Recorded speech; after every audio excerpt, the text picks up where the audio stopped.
بھائی اگر آپ نے آزادی کی داستان پوچھنی ہے، آپ کس آزادی کی بات کرتے ہیں؟ کیا یہ ملک پاکستان کی آزادی ہے کہ ہمارے بچے اپنے ہاتھوں میں باجے پکڑیں، موٹر سائیکلوں کے سلنسر نکالیں، اپنے چہروں پر ٹیٹو بنائیں اور یوں اوباش نوجوانوں کی طرح سڑکوں میں پھر رکھے گئے؟ کون سی آزادی ہے؟ اور بھائی کس ملک پاکستان کی آزادی کی بات کرتے ہیں؟ کیا یہ آزادی ہے کہ آپ کے ملک پاکستان میں اگر کوئی پانی کا کولر بھی لگوائے نا تو اس کے ساتھ گلاس کو زنجیروں میں جکڑ کے رکھتا ہے؟ کس آزادی کی بات کرتے ہیں؟ کیا یہ آزادی ہے کہ آپ کی مسجدوں میں جوتیاں محفوظ نہیں؟ جو نمازی نماز پڑھنے آتا ہے اس کو نماز پڑھتے ہوئے ساتھ میں فکر یہ ہوتی ہے کہ نماز پڑھنے کے بعد میری جوتی پیچھے باقی رہے گی یا نہیں رہے گی؟ کس آزادی کی بات کرتے ہیں؟ اور بھائی کیا یہ آزادی ہے کہ ہماری مسجدوں کے غلے محفوظ نہیں، لیٹرینوں کی ٹوٹیاں محفوظ نہیں، لیٹرینوں کے لوٹے محفوظ نہیں؟ بھائی کس ملک پاکستان کی آزادی کی بات کرتے ہو؟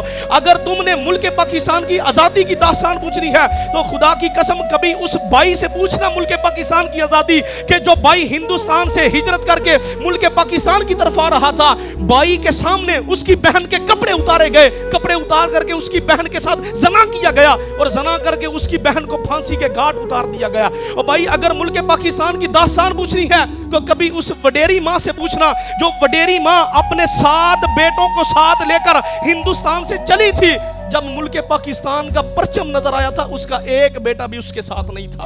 اگر آپ نے ملک پاکستان کی آزادی کی داستان پوچھنی ہے تو خدا کی قسم کبھی اس باپ سے پوچھنا بارڈر پر محمد اقبال نامی شخص کی ڈیوٹی تھی، اس کی ڈیوٹی کیا تھی کہ جو بندہ بھی ہندوستان سے ہجرت کر کے ملک پاکستان کی طرف آ رہا ہے نا اس کو ریسیو کرنا ہے۔ محمد اقبال کہتا ہے کہ ایک بوڑھا شخص ہانپتا، اس کے پاؤں میں گرد لگی ہوئی ہے، چہرے پہ بھی گرد ہے، اس کا یوں کمر جھکی ہوئی ہے۔ اس نے پوچھا پتر پاکستان کدھر ہے؟ اس بوڑھے باپ نے پوچھا پتر پاکستان کدھر ہے؟ محمد اقبال نے کہا بابا جی مبارک ہو، جس دھرتی پر آپ کھڑے ہیں نا یہ حدود پاکستان کی ہے، وہ سامنے پرچم دیکھیں یہ ملک پاکستان کا پرچم ہے۔ محمد اقبال لکھا خدا کی قسم اس بابے نے جب اتنے جملے سنے نا اس کی آنکھوں میں آنسو آ گئے، اس نے یوں آسمانوں کی طرف دیکھا، اس نے کہا یا اللہ تیرا شکر ہے میں غیروں کے ملک میں نہیں مرا، میں ملک پاکستان میں مجھے موت آئی۔ محمد اقبال نے لکھا کہ اتنے جملے کہنے کی دیر تھی اس نے لا الہ الا اللہ پڑھا، اس کی روح کف انصری سے پرواز کر گئی تھی۔ یہ ملک پاکستان کی آزادی ہے، یہ ملک پاکستان کی آزادی ہے کہ ایک نوجوان ہندوستان سے ہجرت کر کے ملک پاکستان میں آ رہا تھا، اس نے دیکھا کہ ایک نوجوان لڑکی بارڈر کے قریب پڑی ہے، بے یارو مددگار پڑی ہے۔ اس نوجوان نے کہا بیٹی ادھر کیوں پڑی ہے؟ اس نے کہا میرے قریب نہ آنا، میں ناپاک ہو گئی ہوں۔ کہا کیا وجہ ہے؟ وہ بیٹی کہنے لگی خدا کی قسم میں بھی پاکستان میں جانا چاہتی تھی، میں بھی اس ملک پاکستان میں جانا چاہتی تھی کہ جس کے بارے میں سنا گیا کہ وہ ملک پاکستان میں جب اذان ہوگی لوگ اپنے کاروبار بند کر کے مسجدوں میں آ جائیں گے، جب کوئی بہن بیٹی بازار میں نکلے گی وہ لوگ اپنی نگاہوں کو جھکا لیں گے، بہن اور بیٹی کا ادب و احترام کریں گے۔ اس بہن نے کہا کہ میں ملک پاکستان کی طرف جا رہی تھی، بدبخت نے جو ہے میرے ساتھ زنا کیا اور زنا کر کے میرے جسم پر کٹ لگائے۔ اس نے کہا چل میں تیری مدد کرتا ہوں، تجھے پاکستان لے چلتا ہوں۔ اس نے کہا نہیں میں نے سنا ہے وہ پاکستان بڑا پاک ملک بنے گا، وہ بڑا پاک ملک بنے گا، میں تو ناپاک ہو گئی ہوں میں کیوں جاؤں گی؟ اس نوجوان نے لکھا اس نے کہا اس نے اپنا دوپٹہ اتارا اور اتار کر کے مجھے دیا، اس نے کہا یہ جا کر کے نا ملک پاکستان کے کسی بڑے چوک میں لگانا اور لوگوں کو بتانا کئی بہنیں تھی، کئی بیٹیاں تھی، کئی مائیں تھی جو ملک پاکستان میں آنا چاہتی تھی لیکن ان کی عزت اور عصمت کو تار تار کر دیا گیا، اس وجہ سے وہ پاکستان پہنچ نہیں سکی۔ اور بھائی اگر ملک پاکستان کی آزادی کی داستان پوچھنی ہے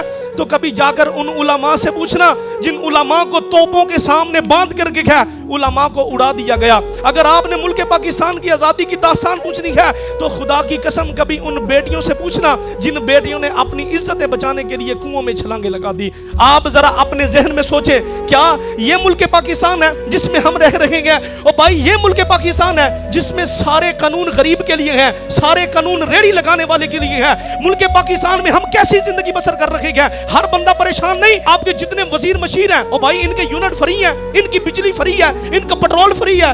غریب نے ٹیکس دینا ہے اپنے پیسوں سے، غریب نے اگر نالیوں کا ٹیکس دینا ہے اپنے پیسوں سے، غریب نے اگر بجلی کا ٹیکس دینا ہے اپنے پیسوں سے۔ اور بھائی یہ حکمران ہمارے اوپر کیوں مسلط کر دیے گئے؟ بتائیں نا، یہ ہمارے پیسوں سے عیاشیاں کرتے ہیں، ہمارے پیسوں سے للے تللے کرتے ہیں۔ غریب ساری زندگی عدالت کے دروازے پر دستک دیتا رہتا ہے، اس کے لیے عدالت کا کوئی قانون نہیں ہے، لیکن اگر امیر چاہے راتوں رات اس کے لیے عدالت لگ جاتی ہے۔ اور ملک پاکستان کی کون سی آزادی کی آپ بات کرتے ہیں؟ کہ یہ آزادی ہے کہ ایک باپ اپنی دو جوان بیٹیاں لے کر سڑک کے کنارے کھڑا ہو جائے, کوئی پوچھے وہ بھائی کیوں کھڑا ہے, وہ کہے کہ یار کوئی مجھ سے میری بیٹیاں خرید لے, مجھے 2 وقت کا کھانا دے دے. یہ ملک پاکستان کی آزادی کی آپ بات کر رہے ہیں. خدا کی قسم, جس کا علامہ اقبال نے خواب دیکھا تھا, قائد اعظم محمد علی جناح نے جو مسلمانوں کے لیے محنت و کوشش کی تھی, یہ ملک پاکستان نہیں ہے. یہ ملک پاکستان کا آپ حال دیکھ رہے ہیں, ہمارے بچے ہیں, مسلمانوں کے بچے ہیں, یہ مسلمانوں کا ملک ہے. آپ نے دیکھا نا, صبح سے لے کر شام تک یہ ملک پاکستان گانا باجا عام ہوگا, ڈول بجیں گے اور جو ہے ڈیک لگیں گے, اپنے چہروں پر ٹیٹو بنے ہوئے گئے. یہ مسلمانوں کا شعار نہیں ہے. اقبال کی روح تڑپی, اقبال نے کہا وضع میں تم نصارہ ہو, تمدن میں تم حنود, وضع میں تم نصارہ ہو, تمدن میں تم حنود. اور تم وہ مسلمان ہو جنہیں دے کر شرمائے یہود, تم وہ مسلمان ہو. او بھائی, اگر ہم نے اپنے ملک میں ذرا نظر دوڑائے نا, جب ووٹوں کی باری آتی ہے, ہر بندہ جو ہے ہماری عزت نہیں کرتا. ہر بندہ جو جی صاحب آپ یہاں آئے, آپ یہاں تشریف لائیں. بھائی آپ جب ووٹ گزر جاتے ہیں, کون آپ کو پوچھنے والا ہے؟ غریب اپنے گھر میں مر رہا ہے, کوئی کسی غریب کا پتہ لینے والا ہے؟ ہر وقت یہ فکر لاحق ہوتی ہے کہ 198 یونٹ میں نے رکھنے ہیں, کیوں ہم بجلی کیوں نہیں استعمال کر سکتے؟ ہمارا ملک نہیں ہے, ہم نے حاصل نہیں کیا, اس میں ہمارا خون پسینہ شامل نہیں ہے, ہمارے وڈیروں کا, ہمارے بڑوں کا اس میں خون پسینہ شامل نہیں ہے. 198 یونٹ ہے, آپ کا بجلی کا بل 3000 ہے. جو ہی 201 یونٹ بنا, آپ کا بجلی کا بل 10,000 پہنچ جائے گا. بھائی کیوں پہنچا؟ غریب کے لیے قانون ہے, ہمارے لیے سارا قانون ہے, امیروں کے لیے کوئی قانون نہیں.